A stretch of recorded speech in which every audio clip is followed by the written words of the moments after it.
안녕하십니까. 임경영입니다. 앞으로 한 달간 로마서 말씀을 1장부터 4장까지 함께 교제하도록 하겠습니다. 오늘은 간단하게 로마서 개요를 같이 좀 살펴보고요. 그리고 1장 1절부터 17절까지의 말씀을 나누겠습니다. 1장을 이렇게 보기에 앞서서 로마 교회와 바울이 로마서를 쓴 이유를 좀 같이 좀 살펴보도록 하겠습니다. 로마서는 바울이 더디오라는 형제의 대피를 통해서 AD 57년 정도에 쓴 편지입니다. 3차 전도여행 중에 쓴 편지로 로마에 있는 성도들에게 당시 고린도 근처에 있었던 갱그레아 교회의 일꾼이었던 베베 자매를 통해서 전달을 한 서신입니다. 이 로마서를 받은 로마 교회가 어떻게 변화됐는지는 성경에 정확히 나와 있지는 않습니다. 바울은 로마서를 보내고 나서 예루살렘으로 가게 되고 그곳에서 약 2년 정도 수감 생활을 하게 됩니다. 그리고 61년 정도의 로마로 가게 됩니다. 그래서 도착을 하게 되는데 바울이 로마에 도착을 하게 됐을 때 로마 성도들은 아피오 광장과 트레비스, 타베르네라는 곳까지 와서 바울을 영접하는 모습을 보게 됩니다. 로마에서 아피오 광장까지는 약 70km 정도입니다. 그래서 한 도보로 한 이틀 정도의 거리가 됩니다. 그리고 바울은 그들과 함께 로마로 가서 그곳에서 가택 연금인 상태로 2년 동안 복음을 전하는데 아마 로마에 있던 성도들이 바울의 든든한 후원자 그리고 동역자가 됐을 것이라고 생각됩니다. 이런 일련의 과정들을 봤을 때 바울의 로마서는 로마 성도들에게 좀 잘 받아들여졌고 또 그로 인해서 로마에 있는 성도들이 든든하게 되고 또 바울이 쓴 의도처럼 열매를 맺게 되는, 그리고 이 1세기 후반에 가서는 로마 교회가 당시에 예루살렘과 또 안디옥과 알렉산드리아와 더불어서 가장 중요한 복음의 전초기지가 되는 것을 우리가 볼 수가 있습니다. 로마 교회에 대해서 먼저 좀 살펴보도록 하겠습니다. 로마 교회는 사도행전 2장 10절을 보면 로마 교회의 시작이 나옵니다. 그러니까 AD 약 30년 정도 됩니다. AD 30년 정도에 다 아시는 것처럼 오순절에 예루살렘을 방문한 로마로부터 온 나그네들이 있었습니다. 이 사람들은 어떤 사람들이었냐면 로마에서부터 온 유대인들이 있었고요. 또 로마인들, 이방인이었지만 유대인으로 개종한 또 이방인들이 있었습니다. 이들이 오순절 기간에 예루살렘을 방문을 했을 때 그때 베드로가 한 설교를 듣고 회개하고 죄사함을 받은 사람들이 있었습니다. 그리고 이들은 아마 바로 끝나자마자 돌아가진 않았을 것 같아요. 왜냐하면 예루살렘과 로마까지의 거리가 꽤 멀거든요. 그래서 그들은 아마 구원을 받고 바로 돌아간 것이 아니라 사도행전 2장 42절에 나왔던 것처럼 사도들의 가르침을 받고 또 서로 교제하고 떡을 떼고 기도하는 것들에 동참도 하고 그러면서 그리스도가 누구이신지 그리고 교회가 무엇인지 또 성도들의 어떤 교제가 무엇인지를 맛보고 돌아간 것으로 추정이 됩니다. 그로부터 한 17, 8년이 지났습니다. 17, 8년이 지나서 AD 50년 정도가 됐습니다. 이때는 로마에 상당히 많은 숫자의 성도들이 있었던 것으로 보입니다. 그러니까 AD 30년에 베드로의 설교를 듣고 처음으로 돌아간 사람들은 소수였을지 모르겠지만 그러나 한 17년, 18년이 지난 이 로마에는 굉장히 많은 성도들이 있었던 것으로 보입니다. 왜냐하면 우리가 역사적으로 볼 때 이 클라우디우스 황제라는 황제가 있었는데요. 이 황제가 AD 49년 정도에 유대인들은 모두 로마에서 나가라라는 칙령을 발표를 하게 됩니다. 당시 이 로마는 약 80만에서 100만 정도의 인구가 있었거든요. 그 중에서 유대인들이 한 2만 5천 명 정도 이상이 있었다고 합니다. 그 중에 상당수가 그리스도를 믿은 유대인들로 저희는 추정을 할 수가 있습니다. 왜 이러한 칙령을 이런 명령을 내리게 됐냐면 122년도 AD 122년도에 살던 스웨토니우스라는 사람의 기록을 보면 이 로마에 사는 유대인들 중에서 크레스투스라는 사람의 문제로 유대인이 두 파로 갈라서 계속 폭동들을 일으키니까 이들의 소유가 질서를 좀 해친다. 그래서 이게 자꾸 문제가 되니까 클라우디우스 황제는 이때 명령을 내려서 전부 다 유대인들은 로마에서 떠나라는 명령을 내립니다. 이때 아굴라와 브리스길라도 로마를 떠난 것으로 보여집니다. 그리고 나서 50년도에 그러니까 바로 한 이듬해 정도 되겠죠. 다시 이제 유대인들이 로마로 돌아오게 됩니다. 그리고 바울이 로마서를 썼던 57년경, AD 57년경에는 어떻게 되냐면 이 로마서 16장을 나중에 우리가 보겠지만 로마서 16장에 있는 바울이 언급한 바울이 아는 26명 정도의 성도들이 나옵니다. 그 성도들의 이름들을 쭉 보다 보면 로마 교회에 상당히 많은 그리고 다양한 종류의 사람들이 섞여 있었구나라는 것들을 우리는 알게 됩니다. 그래서 아마 50년 당시보다 더 많은 사람들이 그리고 더 다양한 성도들이 로마 교회를 구성했던 것으로 우리는 파악을 할 수가 있습니다. 그러니까 기존의 이방인 성도들과 그리고 다시 떠나갔다 돌아온 유대인 성도들, 이 중에는 아굴라와 브리스길라도 있습니다. 그리고 이 로마가 당시에 세계의 수도이다 보니까 전 세계 각지에서 로마로 온 사람들이 많았습니다. 이때 또 유입된 이방인이나 유대인 성도들도 많이 있던 것으로 보입니다. 그리고 이 로마서 자체에는 나타나 있지 않지만 당시의 역사 기록들을 우리가 살펴보면 이 로마 교회에는 노예뿐만이 아니라 로마 황제의 측근들까지도 성도로서 있었던 것들을 우리가 발견을 하게 됩니다. 그러니까 네로 황제 때, 그러니까 그 뒤죠. 그 뒤에 이제 네로 황제의 박해 때, 그러니까 약 AD 64년도에 이 순교당한 사람들을 보면 황제의 사촌이었던 집정관 플라비우스를 비롯한 유명한 사람들이 그리스도를 믿었다는 이유로 순교도 당하고 그리고 또 추방도 당하는 것을 보게 됩니다. 이처럼 로마 교회는 지금 우리가 생각하는 것보다 더 많은 숫자의 성도들이 또 더 다양한 종류의 사람들이, 민족들이 그리고 다양한 계층의 사람들이 한 교회를 이루고 있었던 것을 보게 됩니다. 그리고 우리가 너무나 잘 아는 것처럼 이방인과 또 유대인들이 한 교회에서 서로 갈등이 있었던 것들을 우리는 알고 있습니다. 이 로마 교회는 정말 이렇게 발전하고 성장하고 또 칭찬받을 만한 것들도 있었지만 그러나 여전히 문제들이 있었습니다. 교회 내적으로는 유대인 성도들과 이방인 성도들 간에 약간 첨예한 그런 갈등과 긴장이 있었습니다. 율법이냐 또는 우리가 믿음이고 자유냐, 또 외부적으로는 이 로마 사회와 문화 속에서 이 그리스도인이기 때문에 겪는 그런 문제들이 있었습니다. 그리고 신앙적으로는 이 복음과 성도의 삶에 대한 오해들이 좀 있었던 것을 보입니다. 이 로마 교회에 대한 바울의 인식은 우리가 아까 말씀드린 것처럼 로마서 16장을 보면 이 바울이 로마 교회에 알고 있던 사람들이 많이 있었습니다. 최소 26명이니까 굉장히 훨씬 더 많았을 거예요. 그런데 바울은 그들을 통해서 로마 교회의 이 상태에 대해서 직간접적으로 늘 듣고 있었습니다. 더군다나 바울은 이 로마에 관심이 너무나 많았었어요. 그리고 로마에 가고 싶어 했습니다. 그리고 거기 가서 성도들과 교제하고 싶었고 또 그곳에서 이 교제를 통해서 로마 교회가 좀 더 튼튼해지고 또 열매를 맺고 또 그곳에서 정말 복음이 일어나는 걸 통해서 자기가 위안을 받을 뿐 아니라 자기가 다른 곳으로 또 선교를 가는데 이 로마 교회가 협력해 주기를 바라는 마음이 있었기 때문입니다. 바울의 마음은 이 로마에 늘 있었습니다. 왜냐하면 로마는 정치적이나 경제적이나 문화적이나 또 군사적이나 인구로 보나 종교적으로 보나 세계의 중심지였기 때문입니다.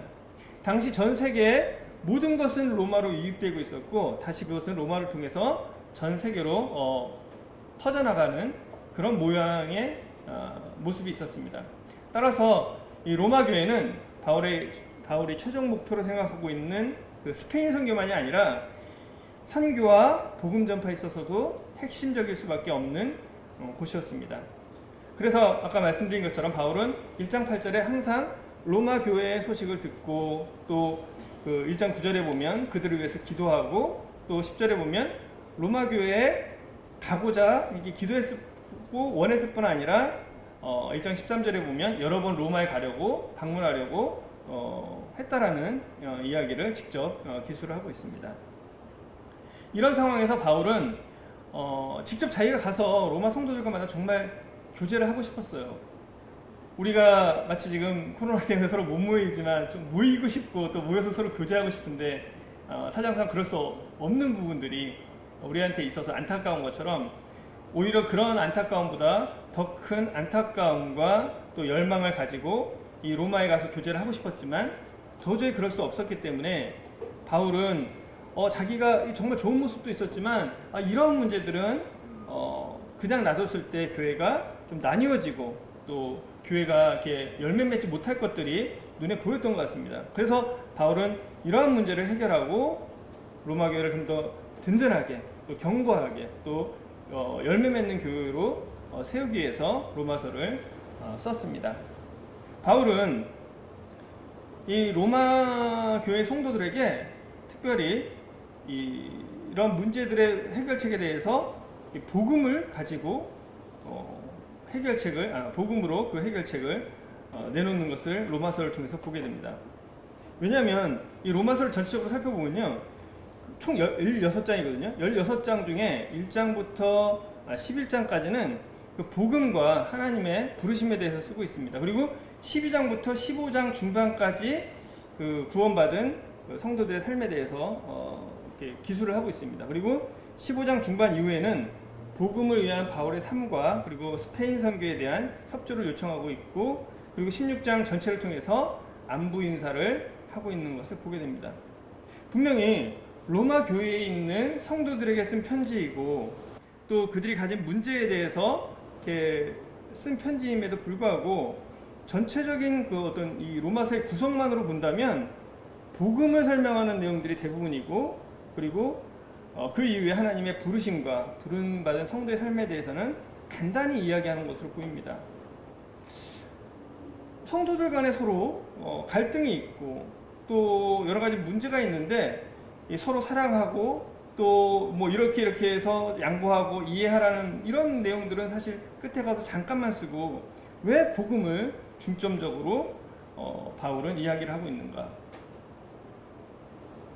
왜냐하면 바로 복음에 답이 있기 때문입니다. 로마는 우리가 얘기하지 않더라도 성도님들 누구나 중요한 곳으로 알고 있을 것입니다. 그런데 거기에 교회가 세워졌어요. 이 교회에서 가장 중요한 것은 무엇일까요? 복음이 왜곡되거나 복음이 무너지게 되면 다 무너집니다. 복음이 든든하게 서 있을 때 사실 다른 문제들은 좀 잘못될 수 있어요.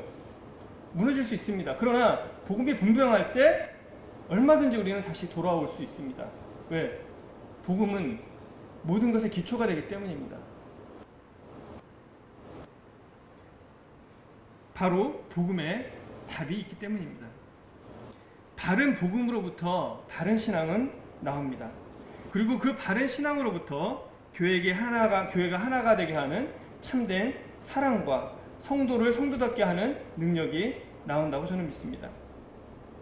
앞으로 우리가 약 길게 보면 4달간 로마서를 함께 공부해 나갈 것입니다. 이 로마서를 공부하는 동안에 이 로마 성도들이 이 로마서를 듣고 변화된 것처럼 이 마지막 진짜 혼란스러운 이 시대에 저와 또 성도님들이 복음을 통해 나타나신 하나님의 사랑을 다시 한번 깨닫고, 그리고 그 복음을 다시 한번 정립하고 또 그 복음으로 인해서 담대히 복음을 증거할 수 있는, 그리고 정말 아무리 어렵고 힘든 세대라 할지라도 또 복음을 듣는 이 사람이 없는 시대라고 우리가 생각할지라도 이 가운데서 복음을 증거하고 살아가는 저와 우리 서대문 성도님들이 되었으면 하는 마음이 있습니다. 먼저 로마서 1장 1절부터 7절까지의 말씀을 제가 읽도록 하겠습니다. 다 찾았으면 읽도록 하겠습니다. 예수 그리스도의 종 바울은 사도로 부르심을 받아 하나님의 복음을 위하여 택정함을 입었으니 이 복음은 하나님이 선지자들을 통하여 그의 아들에 관하여 성경에 미리 약속하신 것이라. 그의 아들에 관하여 말하면 육신으로는 다윗의 형통에서 나셨고 성결의 영으로는 죽은 자들 가운데서 부활하사 능력으로 하나님의 아들로 선포되었으니 곧 우리 주 예수 그리스도시니라. 그리고 말미암아 우리가 은혜와 사도의 직분을 받아 그의 이름을 위하여 모든 이방인 중에 믿어 순종하게 하나니 너희도 그들 중에서 예수 그리스도의 것으로 부르심을 받은 자니라. 로마에서 하나님의 사랑하심을 받고 성도로 부르심을 받은 모든 자에게 하나님 우리 아버지와 주 예수 그리스도로부터 은혜와 평강이 있기를 원하노라. 1장 1절부터 7절까지의 말씀을 통해서 바울은 하나님의 복음과 그리고 바울의 소명을 이야기를 하고 있습니다.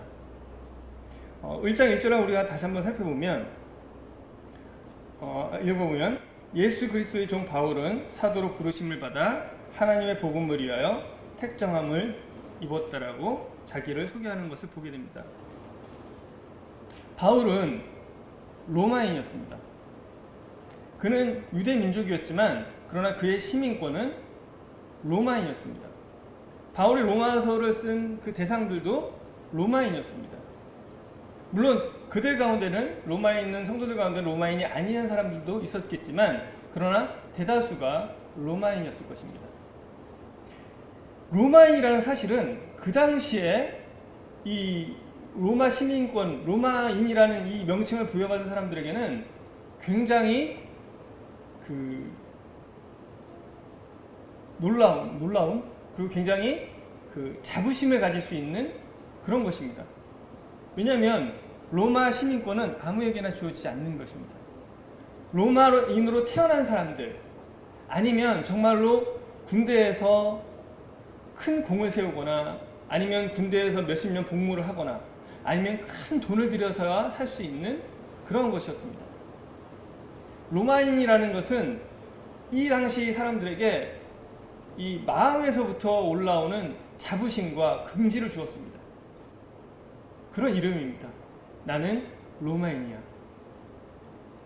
로마인이란 이름 하나에 정말 많은 의미가 담겨져 있었습니다. 내가 비록 가난하게 산다 할지라도 나는 로마인이야. 이 하나가 그들에게는 커다란 긍지가 되었습니다. 로마인은 무릎 꿇지 않고 로마인은 부끄럽게 살지 않는다. 로마인은 이렇게 살아간다라는 그런 보이지 않는 의식들이 로마인들에게 있었습니다.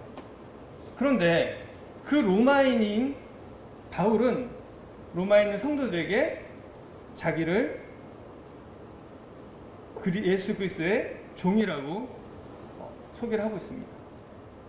이 유대인들이 그 6월절 만찬 때 식사를 하는 방법이 있습니다. 그들은 6월절 만찬에 그 식사를 할 때 비스듬히 앉아서 약간 눕듯이 앉아서 그렇게 6월절 만찬을 행합니다. 왜 그들이 그렇게 앉아서 약간 비스듬히 누워서 이 6월절 만찬을 기념할까요? 왜냐하면 그들은 그렇게 먹는 것은 노예가 아니기 때문입니다.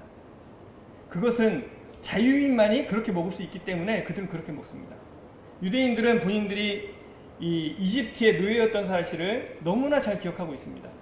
그렇기 때문에 그들은 6월절을 기념할 때 우리는 그렇게 식사를 함을 통해서 그 만찬을 통해서 우리는 더 이상 노예가 아니라 자유인이다라는 그런 생각을 가지고 있습니다. 이 6월절 만찬에 바로 그러한 정신들이 들어가 있습니다. 유대인들에게 있어서도 노예가 된다라는 것은 그래서 같은 그 유대인들끼리는 노예로 삼지 말라는 하나님의 명령도 있습니다. 그런 유대인이었던 바울입니다. 그런 유대인인 바울, 그리고 로마인이었던 바울, 그리고 이 노예의 삶을 누구보다, 종이라는 그 종의 삶을 누구보다 잘 알고 있던 사람이 바울이었습니다. 그런데 바울은 1장 1절에서 하나님의 복음을 위해서 택정함을 입은 예수 그리스도의 종이라고 자신을 소개하고 있습니다. 무엇이 이 바울을 그렇게 나는 예수 그리스도의 종이야, 나는 자유민이 아니고 나는 로마 시민이 아니고 나는 예수 그리스도의 종이야 라고 말하게 했을까요? 무엇이 그를 내 정체성은 예수 그리스도의 종이야, 나는 하나님의 복음을 위해서 택정함을 받은 예수 그리스도의 종이야 라고 이야기를 하게 했을까요? 바울은 분명히 알고 있었습니다. 나는 하나님의 복음을 위해서 사도로 부르심을 받은 택정함을 입은 따로 불러 세워진 예수 그리스도의 종이다. 성도 여러분은 자기를 어떻게 정의하고 계십니까? 정말 내 마음에서부터 뜨겁게 나는 예수 그리스도의 종이야라고 말씀하실 수 있으시겠습니까? 혹시 그렇게 자기를 정의를 하고 있습니까? 바울은 왜 그렇게 자기를 정의할 수 있었을까요? 왜냐하면 1장 2절부터 그 내용들이 나옵니다. 나는 하나님의 복음을 위해서 택정함을 받았다. 그런데 이 복음은 2절에 이 복음은 하나님이 선지자들을 통해서 그의 아들에 관해서 성경에 미리 약속하신 것이다. 자, 나는 이 복음 때문에 예수 그리스도의 종이 됐어. 근데 이 복음이 무엇이냐? 이 복음은 바로 하나님께서 선지자들을 통해서 미리 약속하신 것이다. 이 복음은 유일하신 하나님, 세상을 만드신 창조하신 하나님께로부터 나온 것이다. 그 하나님께서 어느 날 아침에 기분에 따라서 이 복음을 한번 만들어 볼까? 이런 것이 아니라 굉장히 오래전부터 정교하게 계획하시고 준비하셔서 그것을 그 전에 있던 그 자기의 선지자, 예언자들을 통해서 말하게 하고 또 성경의 그 기록들에 다 적어서 약속하신 그런 것입니다. 그러니까 이 복음은 하나님께서 옛날부터 약속하신 그런 복음이다. 그런데 1장 3절을 보면 그의 아들에 관하여 말하면 육신으로는 다윗의 혈통에 나셨고, 그 이제 복음에 대해서 하나님께서 계획하시고 약속하신 복음에 대해서 바울이 설명을 하는데 그 아들에 관한 것은 육신으로는 다윗의 혈통에서 나셨다라는 것입니다. 하나님이 다윗의 후손으로 즉 인간으로 오셨다라는 것입니다. 예언이 되어 있었던 이 내용이 성취가 됐다는 것입니다. 그 아들이 육신으로 사람으로 이 땅에 오셨다는 것입니다. 하나님이 인간의 몸으로 오셨다는 것입니다. 단순히 몸을 입었다라는 개념이 아니에요. 우리가 그리스 로마 신화들을 보면 신들이 인간의 몸을 입고 나타납니다. 그러나 그건 잠깐입니다. 그 몸을 가지고 계속 있지 않습니다. 그런데 주님은 어떠신가? 주님은 인간의 몸을 입고 태어나셨습니다. 누구에게로요? 다윗의 후손으로. 근데 다윗의 후손이라는 게 얼마나 영광스러운 걸까요? 저는 사실 잘 모르겠습니다. 아니, 다윗이 그 나라가, 이 이스라엘 왕국이 아주 굳건하게 잘 돼 있어서 이 왕가의 혈통이 그만큼 대접을 받을 때는 얼마나 이게 자랑스럽겠습니까? 그런데 지금 이때는 어떻습니까? 다윗의 후손인데 이 잠잘 데가 없이 가난한, 이 목수의 일을 해야 하는, 정말 오히려 그냥 가난한 것보다 야 왕가의 후손인데 저렇게 살 수밖에 없어? 이런 얘기를 들을 수밖에 없는 이런 왕가의 멸망한 이 왕가의 후손으로 오셨습니다. 이것이 사람들이 볼 때는 정말로 흠모할 만하거나 부러울 만한 것이 없는 것입니다. 그런데 바울은 이 얘기를 하고 있습니다. 그 아들은 말이야, 이 복음의 핵심이 되신 그 복음이신 그 주님께서는 인간의 몸으로 오셨어. 인간의 몸으로 오셨다는 것입니다. 낮아진 인간의 몸으로, 그리고 그분은 인간의 몸으로 오셨을 뿐만 아니라 인간의 몸인 상태로 죽으셨습니다. 그리고 더 놀라운 것은 그분은 부활하셨거든요. 부활하실 때도 그분은 인간의 몸을 입고 부활하셨어요. 물론 그 몸은 변화된 몸입니다.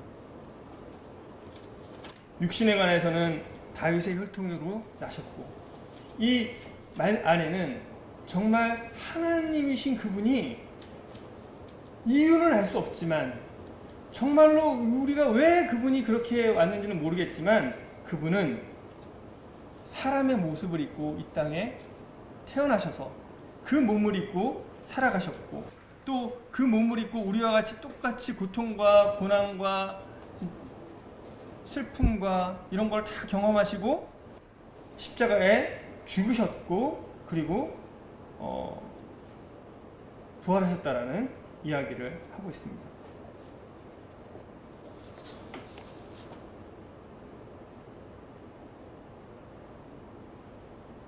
이러한 그리스도를 깨달을 때,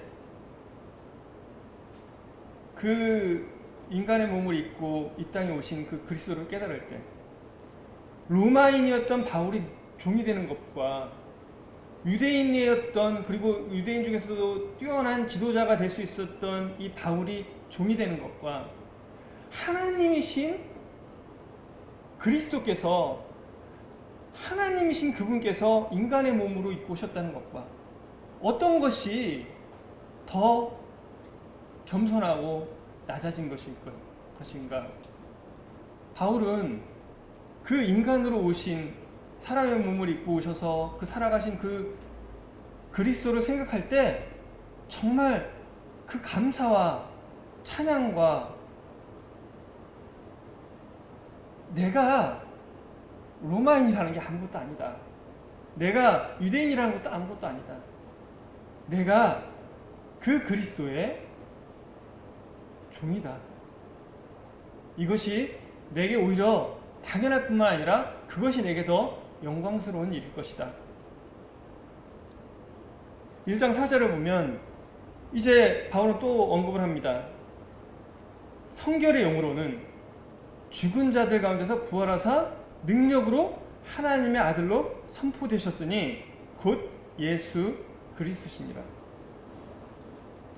우리가 이 바울이 주 예수 그리스도라고 고백하는 이 분은, 그리고 우리가 주 예수 그리스도라고 믿고 고백하는 이 분은 죽으시고 부활하셨을 뿐만이 아니라 능력으로 하나님의 아들로 선포되신 분입니다. 그분은 부활하셔서 이 땅을 살다가 또 죽으신 분이 아니세요.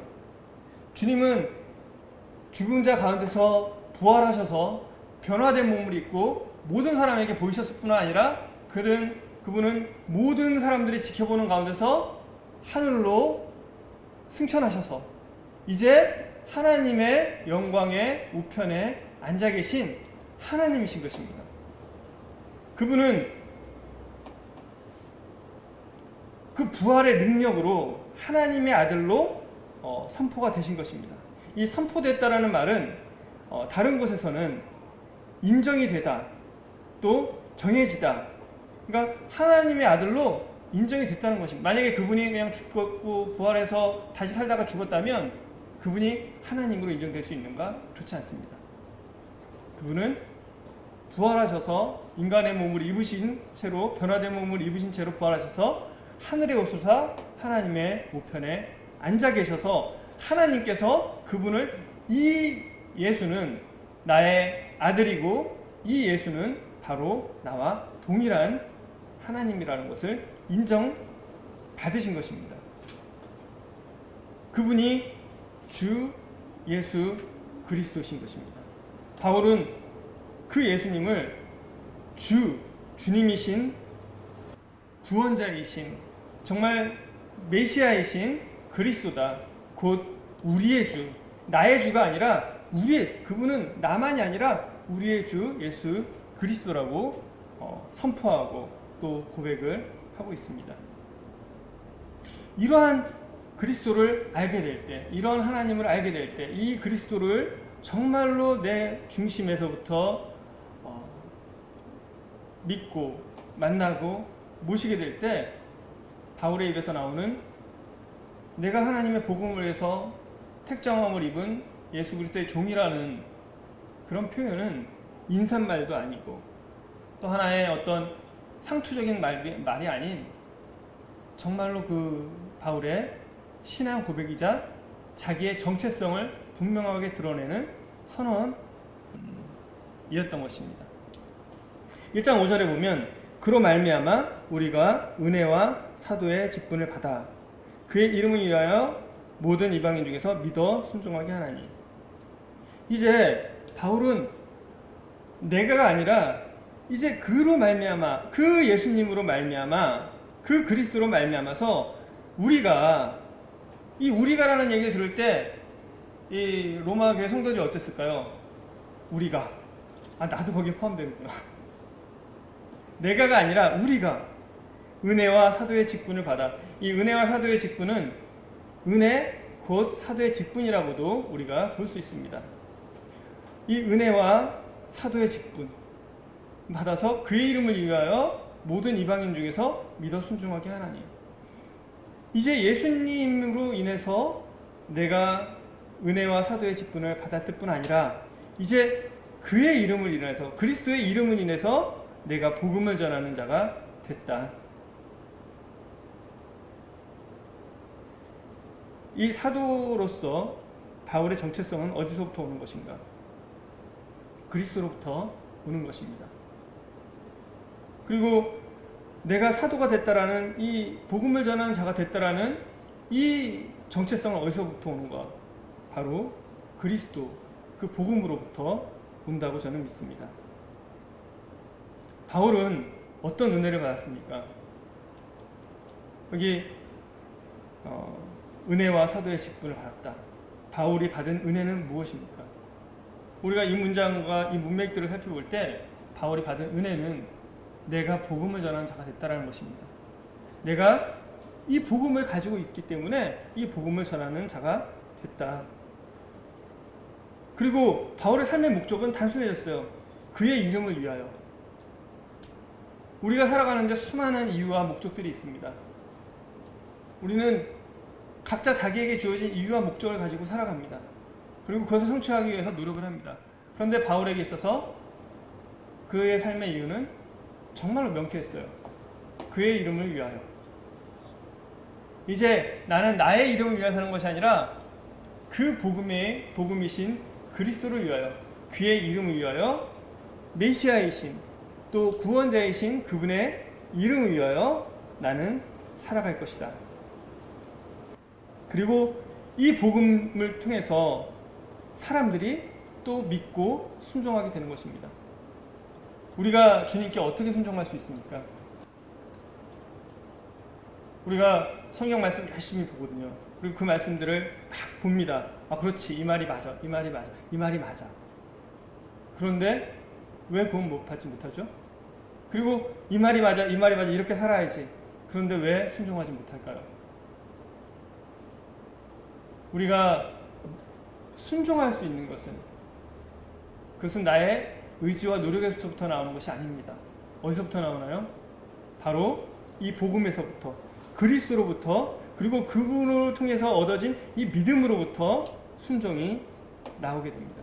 그것은 강제가 아닌 것입니다. 그로 말미암아 우리가 은혜와 사도의 직분을 갖다 그의 이름을 인하여 이방인 중에서 믿어 순종하게 하나니. 이제 1장 6절에 이렇게 바울은 이야기를 합니다. 너희도 그들 중에서 예수 그리스도의 것으로 부르심을 받은 자니라. 로마 성도들은 이 1장 6절 너희도 그들 중에서 예수 그리스도의 것으로 부름을 받은 자니라. 이 말씀을 들으면서 얼마나 큰 위로를 받았을지 모릅니다. 왜냐하면 우리가 교회에 오는 게 참 좋습니다. 왜 좋냐면 우리는 같은 믿음을 가지고 같은 생각을 가진 사람들을 만나기 때문입니다. 여기서는 내가 어떤 말을 해도요 인정받습니다. 교회 안의 성도들과 교제할 때 우리는 어떤 이야기를 하더라도 격려받습니다. 그리고 어떤 이야기를 할 때 칭찬을 받습니다. 그런데 그런 이야기를 밖에 나가서 하게 되면 어떻게 되죠? 이 로마 교회 성도들은 이 로마라는 이 사회와 로마라는 문화에 살고 있었습니다. 그런데 이들이 믿었던 이 시대에 뭐 지금도 똑같죠. 이들이 나가서 그리스도에 대해서, 복음에 대해서, 구원에 대해서, 부활에 대해서, 그 믿음에 대해서, 거듭남에 대해서 얘기를 하지 않으면 이들은 충분히 사람들과 동화될 뿐 아니라 사람들에게 인정받고 격려받고 얼마든지 그것을 좋은 시민으로, 좋은 이웃으로 살아갈 수가 있습니다. 그런데 그들이 그리스도를 이야기하는 순간 갑자기 그들은 사회에서 어리석은 사람이 됩니다. 또 그리스도에 대해서 이야기하는 순간, 복음에 대해서 얘기하는 순간 그들은 무지하고 약간 뒤처지고 비합리적이고, 더군다나 복음을 전하려고 하면 그 당시에 많은 불이익조차 받게 되는 그러한 입장에 있었습니다. 이것은 오늘날 우리에게도 동일합니다. 우리가 사회에 나가서 똑같이 복음을 전하고 그리스도를 얘기하고 그런 순간 사실은 우리는 굉장히 많은 어려움에 직면을 하게 됩니다. 그런데 그렇게 이중적인 어떤 그 신분을 가지고 살아가잖아요. 우리는 이중국적을 가지고 있지 않습니까? 가진 사람인데 사실은 빛나는 것은 교회 올 때 잠깐이고 모일 때 잠깐이고 사회생활하는 대부분은 빛이 나지 않습니다. 그런데 이때 너희도 그들 중에서 예수 그리스도의 것으로 부름을 받은 자니라. 네가 잘못된 것이 아니라, 로마 성도들에게 네가 잘못된 것이 아니라, 네가 어리석은 것이 아니라 네가 그들 중에서 오히려 택함을 받아서 구원받은, 부르심을 받은 자다. 네가 사람들이 그 어리석다라고 생각하는 그 복음을 통해서 구원을 받았고, 그리고 그 하나님의 특별한 존재가 됐다. 1장 7절에 보면 로마로에서 하나님의 사랑하심을 받고 성도로 부르심을 받은 모든 자에게 하나님 우리 아버지와 주 예수 그리스도로부터 은혜와 평강이 있기를 원하노라. 내가 그리스도께 부름받은 자일 뿐 아니라 이제 그 복음이신 주님의 자녀로서 하나님의 사랑하심을 받고 또 성도로 또 복음의 사도로 부르심을 받은 이 얼마나 축복된 사람인가. 우린 서울에 살고 있습니다. 대한민국의 수도죠. 그리고 그 중에서도 우리는 서대문 모임의 교회에 참석을 하고 있습니다. 그리고 이곳에서 성도로서 서로 교제하고 있습니다. 하나님의 사랑하심을 받고 성도로 부르심을 받은 모든 형제 자매님들께 주 예수 그리스도로부터 은혜와 평강이 정말 이 힘든 이 시기에 있기를 원합니다. 8절에 보면 내가 예수 그리스도로 말미암아 너희 모든 사람에 관하여 내 하나님께 감사함은 너희 믿음이 온 세상에 전파됩니다. 다시 17절까지 읽도록 하겠습니다. 내가 그의 아들의 복음 안에서 내 심령으로 섬기는 하나님이 나의 증인이 되시거니와 항상 내 기도에 쉬지 않고 너희를 말하며 어떻게 하든지 이제 하나님의 뜻 안에서 너희에게로 나아갈 좋은 길 얻기를 구하노라. 내가 너희 보기를 간절히 원하는 것은 어떤 신령한 은사를 너희에게 나누어 주어 너희를 견고하게 하려 함이니 이는 곧 내가 너희 가운데서 너희와 나의 믿음으로 말미암아 피차 안위함을 얻으려 함이라. 형제들아 내가 여러 번 너에게 가고자 한 것을 너희가 모르기를 원하지 아니하노니 이는 너희 중에서도 다른 이방인 중에서와 같이 열매를 맺게 하려 함이로되 지금까지 길이 막혔도다. 헬라인이나 야만인이나 지혜 있는 자나 어리석은 자에게 다 내가 빚진 자라. 그러므로 나는 할 수 있는 대로 로마에 있는 너희에게도 복음 전하기를 원하노라. 내가 복음을 부끄러워하지 아니하노니 이 복음은 모든 믿는 자에게 구원을 주시는 하나님의 능력이 됨이라. 먼저는 유대인에게요 그리고 헬라인에게로다. 복음에는 하나님의 의가 나타나서 믿음으로 믿음에 이르게 하나니 기록된 바 의는 믿음으로 말미암아 살리라 함과 같으니라.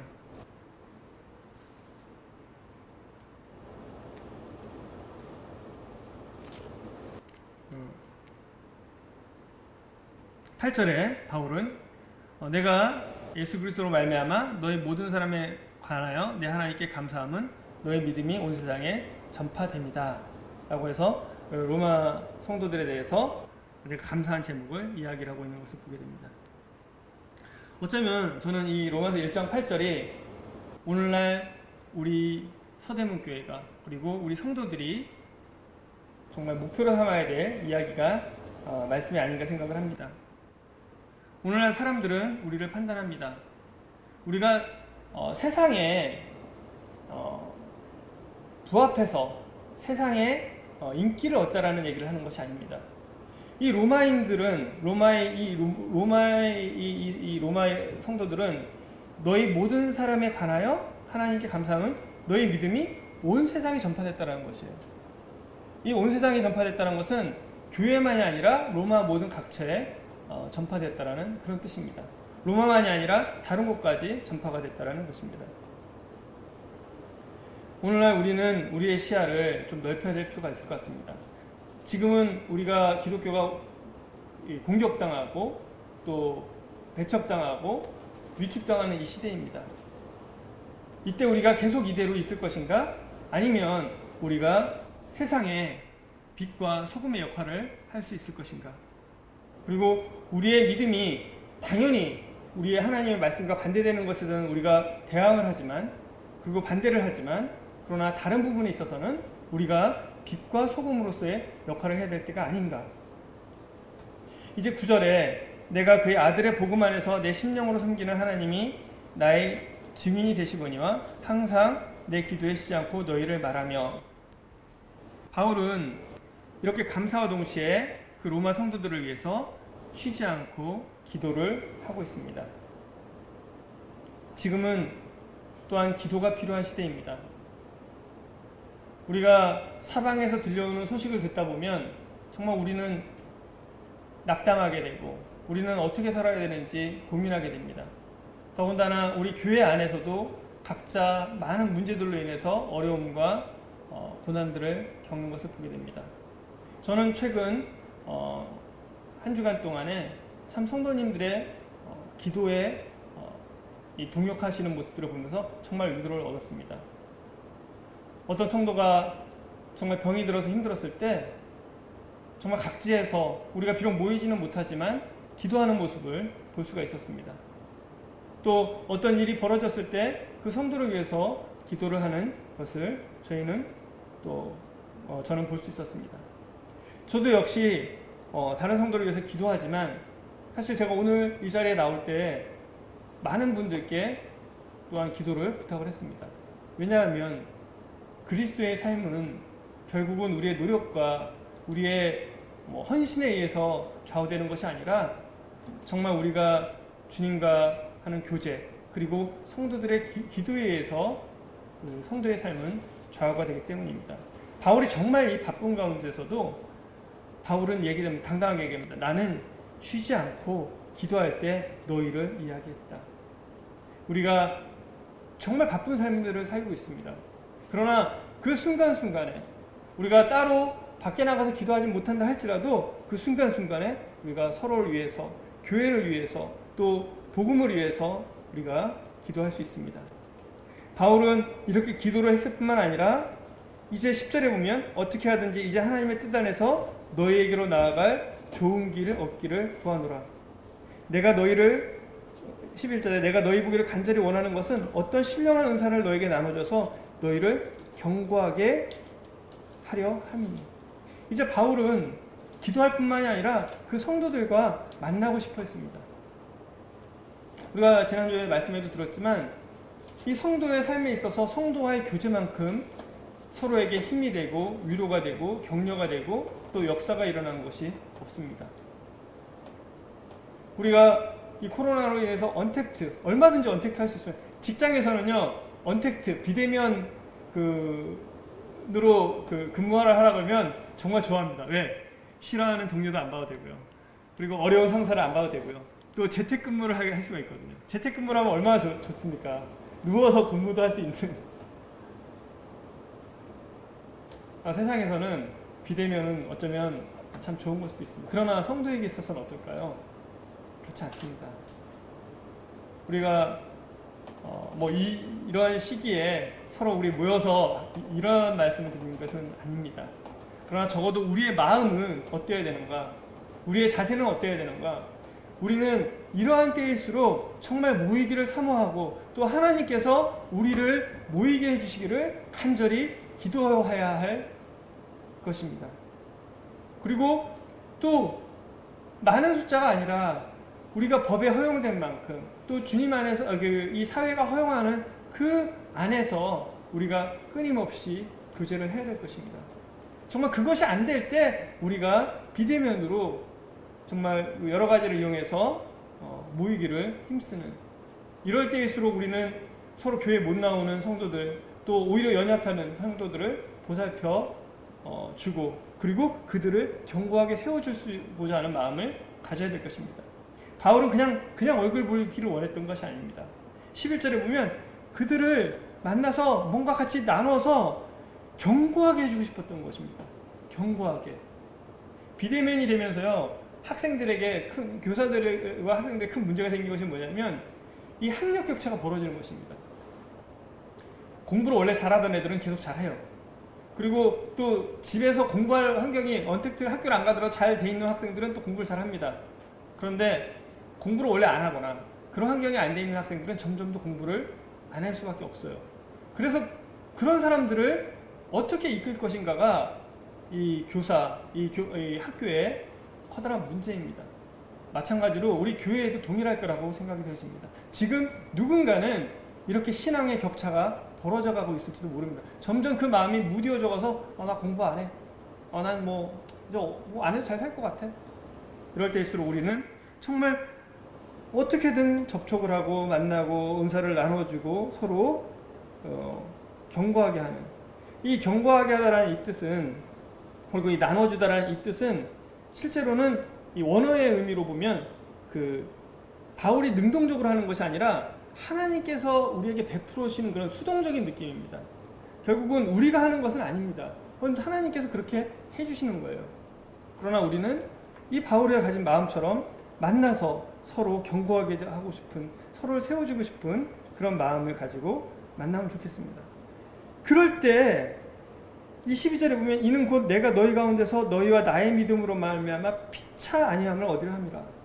바울이 신앙이 무척 앞선 사람이었어요. 그리고 바울이 뭔가 나눠주고 세워주고 싶었습니다. 그런데 그게 이 바울과 만나는 성도에게만 힘이 됐을까요? 아니에요. 아닙니다. 그것을 행하는 사람에게 있어서도 큰 힘과 위로가 됩니다. 아까 어떤 말씀 시간 전에 어떤 형제님과 잠깐 교제를 했습니다. 요즘에 집에 있으면서 자녀에게 공부 가르치는 게 너무 재밌대요. 그래서 자기가 막 찾아보고 2시간짜리 그 역사 유튜브나 이런 것들 보고 나서 거의 20분으로 줄여서 가르쳐 준다는 거예요. 너무 재밌다고. 그러면서 이 역사에 대해서 가르치는데 본인이 역사 국사 검정 능력 시험인가요? 그걸 따시겠다고. 우리는 서로 이렇게 만나서 서로 세워줄 때 서로의 믿음으로 말미암아서 이 믿음의 강한 자나 약한 자나 크게 문제가 이게 아니라 서로가 위로를 받고 힘을 얻게 되는 것을 보게 됩니다. 13절에 보면 형제들아 내가 여러 번 너희에게 가고자 하는 것을 너희가 모르기를 원하지 아니하노니 내 마음을 좀 알아줘라. 이는 너희 중에서도 다른 이방인 중에서와 같이 열매를 맺게 함이로되 지금까지 길이 막혔다. 내가 못 가지만 정말 이 글로만이라도 이 편지만이라도 너희가 읽고 정말 이걸 통해서 열매를 맺기를 정말 바란다. 우리가 성경을 읽어야 됩니다. 우리가 못 모일 수 있죠. 지금 이 상황에서. 그러나 바울이 로마인들에게 써준 편지, 그리고 바울이 지금 우리한테 읽으라고 써준 편지, 수많은 성경의 기자들이 하나님이 우리에게 써준 이 글들이 어쩌면 우리에게, 우리가 직접 만나지 못하지만 성도끼리 교제할 수 없지만 우리 가운데 열매를 맺게 할 수 있는 것이라고 저는 생각합니다. 13절에 형제들아, 14절에 헬라인에게나 야만인에게나 지혜 있는 자나 어리석은 자에게 다 내가 빚진 자라. 그러므로 나는 할 수 있는 대로 로마에 있는 너희에게도 복음 전하기를 원하노라. 바울은 자신을 복음의 빚진 자라고 생각을 하고 있습니다. 빚진 자라는 말 얼마나 좋지 않는 말인지 모릅니다. 빚이 있어 보이신 분들은 그 말의 의미를 아실 거예요. 빚이 막 자기를 짓누릅니다. 저는 좀 빚이 있어 보고 또 지금도 있기 때문에 빚이 사람을 많이 억누릅니다. 그러나 이 복음의 빚은 얼마든지 갚을 수 있는 빚입니다. 그 빚은 헬라인에게나 야만인에게나 지혜 있는 어리석은 자에게 내가 다 나가게 합니다. 전에는 내가 삐죽삐죽하고 잘 못하던 이러한 것들을 나아갈 수 있게 하는 그런 힘과 원동력이 됩니다. 우리를 억누르는 세상의 빚이 아니라 우리를 세상으로 나아가게 하는 빚인 것입니다. 그렇기 때문에 바울은 이 헬라인과 야만인과 지혜 있는 자와 어리석은 자들이 있는 로마에 있는 성도들에게, 바울은 분명히 얘기합니다. 나는 로마에 있는 너희에게도 복음 전하기 원한다. 나는 정말 너희가 이 복음을 잘 깨닫고 복음을 알고 복음에 확실하게 서기를 바란다. 어쩌면 너희들은 복음을 부끄러워할 수 있다. 왜? 나가면 우리가 복음을 전하는 순간 우리는 부끄러운 사람이 되기 때문에. 그런데 바울 얘기합니다. 16절에 나는 복음을 부끄러워하지 않는다. 왜냐? 이 복음은 모든 믿는 자에게 구원을 주시는 하나님의 능력이기 때문이다. 복음은 하나님의 능력이다. 복음은 모든 믿는 자에게 구원을 줄 수 있는 하나님의 능력이다. 유대인에게, 그리고 헬라인에게, 그리고 모든 야만인에게, 모든 자에게 구원을 주시는 하나님의 능력이다. 복음에는 하나님의 의가 나타난다. 그래서 믿음으로 믿음에 이르게 한다. 그리고 의인은 믿음으로 살게 함과 같다. 나는 너희가 나처럼 정말 이 복음을 깨닫고 내가 너에게 복음을 전하는 것처럼 너희도 다른 사람들에게 복음을 전하는 대사가 되기를 원한다. 나는 복음이 부끄럽지 않다. 왜? 복음의 진짜 의미를 나는 깨닫고 그것을 내 가슴에 갖고 있기 때문이다. 오늘 이 로마서 말씀을 통해서 정말로 우리가 하나님의 복음을 깨달을 뿐만 아니라 또 서로를 세우고 또 복음을 증거하기 위해서 정말 이 복음이 부끄러운 시대지만 부끄러워하지 않고 담대히 나아갈 수 있는 저와 서대문 성도님들이 될 수 있기를 원합니다. 기도하고 마치겠습니다.